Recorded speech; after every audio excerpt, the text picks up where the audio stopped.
मैं राधिका रस्तोगी आप सभी का हिंदी की क्लास में स्वागत करती हूँ। आज हम पढ़ेंगे व्याकरण का पाठ 4 शब्द विचार। बच्चों, आपने पिछले चैप्टर्स में जाना कि मनुष्य को अपने मन के भाव या विचार प्रकट करने के लिए भाषा की आवश्यकता होती है। भाषा वाक्यों के मेल से बनती है और वाक्य शब्दों के मेल से बनते हैं। शब्द कैसे बनते हैं? शब्द वर्णों के सार्थक मेल से बनते हैं। हम सभी अपने दैनिक जीवन में अपने भाव को बोलकर अथवा लिखकर प्रकट करते हैं। बोलते समय हमारे मुख से कुछ ध्वनियाँ निकलती हैं जिनके माध्यम से हम अपनी बात दूसरे व्यक्ति को समझा पाते हैं। प्रत्येक शब्द का अपना अर्थ होता है। व्याकरण में केवल सार्थक शब्दों का ही महत्व होता है। निरर्थक शब्दों का कोई महत्व नहीं होता। यह ध्वनियों के मेल द्वारा अपनी बात नहीं समझाई जा सकती। इस प्रकार हम कह सकते हैं कि वर्णों के मेल से बनाई गई सार्थक इकाई ही शब्द कहलाती है। अब देखिए आता है पद। व्याकरण के नियमों में बंधे वाक्य में प्रयुक्त शब्द पद कहलाते हैं। बादल में शब्द लिखे हैं, कुछ शब्द लिखे हैं। देखिए बादल में कुछ शब्द लिखे हैं, जैसे बगीचे रमा रही है टहल में, यानी इनका प्रयोग एक सार्थक इकाई में होता है, तब ये पद बनते हैं। इन शब्दों को व्याकरण के नियमों लिंग, वचन, कारक के अंतर्गत बांधकर वाक्य में प्रयोग किया जाता है। वाक्य में प्रयोग होने पर ये स्वतंत्र नहीं रहते। जैसे रमा बगीचे में टहल रही है, पुस्तकालय में शांति से बैठते हैं।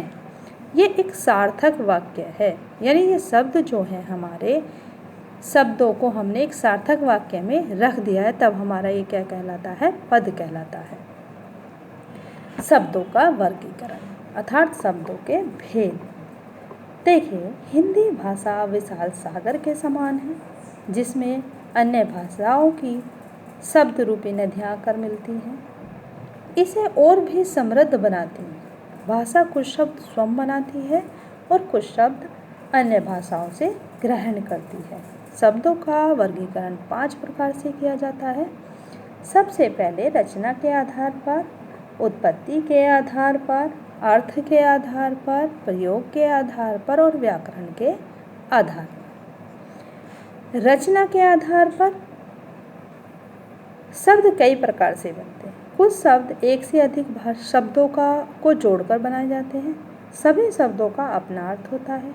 एक शब्द जो दूसरे शब्द के साथ जुड़ता है तब वह भिन्न अर्थ देता है। रचना के आधार पर वाक्य के 3 भेद होते हैं। रचना के आधार पर वाक्य के 3 भेद होते हैं।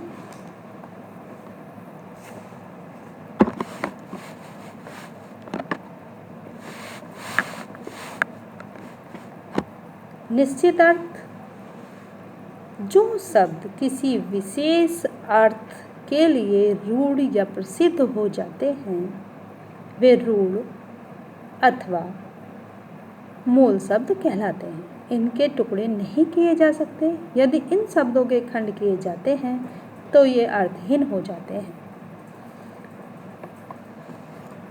इनका प्रत्येक मूल शब्द का अपना एक निश्चित और विशेष अर्थ होता है और इनके खंड भी नहीं किए जा सकते।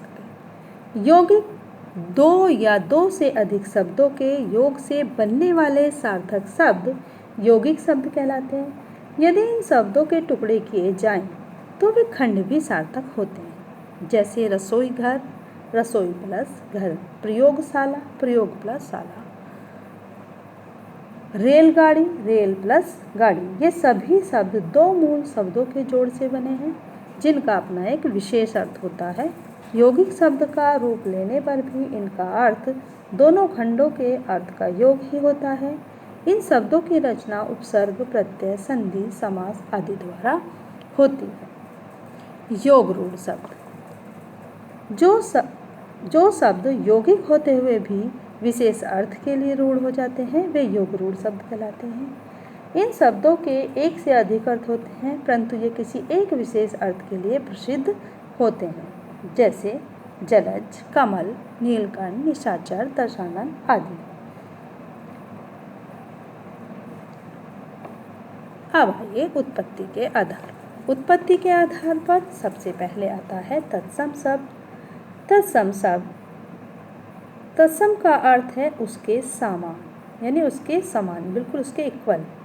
जो शब्द संस्कृत भाषा मूल भाषा से जो के तो हिंदी में आ गए हैं वे तत्सम शब्द कहलाते हैं। इनका प्रयोग हिंदी में भी उसी रूप में किया जाता है जिस रूप में संस्कृत में किया जाता है, जैसे हृदय, दिवस, आश्रय, अश्रु, अग्नि आदि।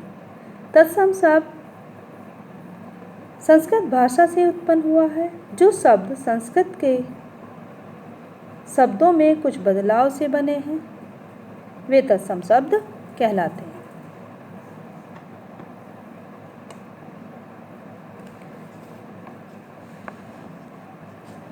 वे तद्भव शब्द कहलाते हैं। देशज शब्द देश में जन्मे। जो शब्द देश के विभिन्न प्रांतों की बोलियों से हिंदी भाषा में आए हैं वे देशज शब्द कहलाते हैं, जैसे खाट है, पगड़ी है, धोती है, झाड़ू है, लोटा है आदि। विदेशी शब्द विदेश से आया, यानी विदेशी। जो शब्द विदेशी भाषाओं से हिंदी में आए हैं वे विदेशी शब्द कहलाते हैं। इनका प्रयोग बेझिझक हिंदी में किया जाता है, जैसे motor, doctor, nurse, school, car, college इत्यादि। संकर शब्द जो शब्दों विभिन्न भाषाओं के शब्दों के मेल से बनते हैं वे संकर शब्द कहलाते हैं। हिंदी भाषा में अनेक संकर शब्दों का प्रयोग किया जाता है, जैसे लाठी चार्ज। लाठी प्लस चार्ज क्या है? इंग्लिश शब्द है और लाठी क्या है? हिंदी शब्द है। तो विभिन्न भाषाओं का प्रयोग इसमें किया गया है। अर्थ के आधार पर पर्यायवाची शब्द, विलोम शब्द, अनेकार्थक शब्द, एकार्थक शब्द, अनेकार्थक शब्द, भिन्नार्थक शब्द, अनेक शब्दों के लिए एक शब्द। देखिए पर्यायवाची शब्द। समान अर्थ वाले शब्द पर्यायवाची शब्द कहलाते हैं। इनका प्रयोग एक ही वस्तु और प्राणी के लिए किया जाता है। विलोम शब्द जो शब्द एक दूसरे का विपरीत उल्टा अर्थ प्रकट करते हैं वे विलोम शब्द कहलाते हैं। एकार्थक शब्द जिन शब्दों का केवल एक ही अर्थ होता है उन्हें एकार्थक शब्द कहते हैं। इनका प्रयोग केवल एक ही अर्थ में किया जाता है। अनेकार्थक शब्द जो शब्द एक से अधिक अर्थ देते हैं वे अनेकार्थक शब्द कहलाते हैं। ये सब संदर्भ या स्थिति के अर्थ के अनुसार अर्थ देते हैं। भिन्नार्थक शब्द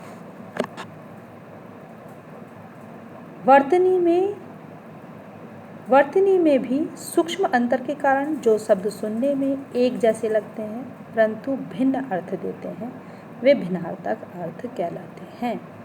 अनेकार्थक शब्द जिन शब्दों का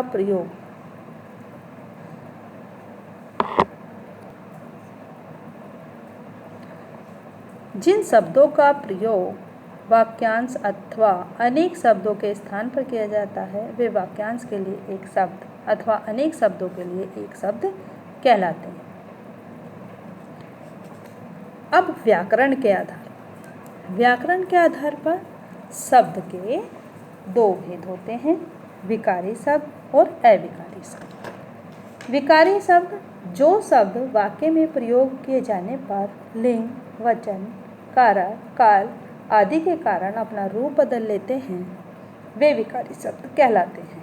अविकारी शब्द जिसमें परिवर्तन न हो। जिन शब्दों के रूप में लिंग, वचन, कारक, काल आदि के कारण कोई परिवर्तन नहीं होता वे अविकारी शब्द कहलाते हैं। ये जैसे क्रिया विशेषण, संबंध बोधक, समुच्चय बोधक, विस्मयादि बोधक।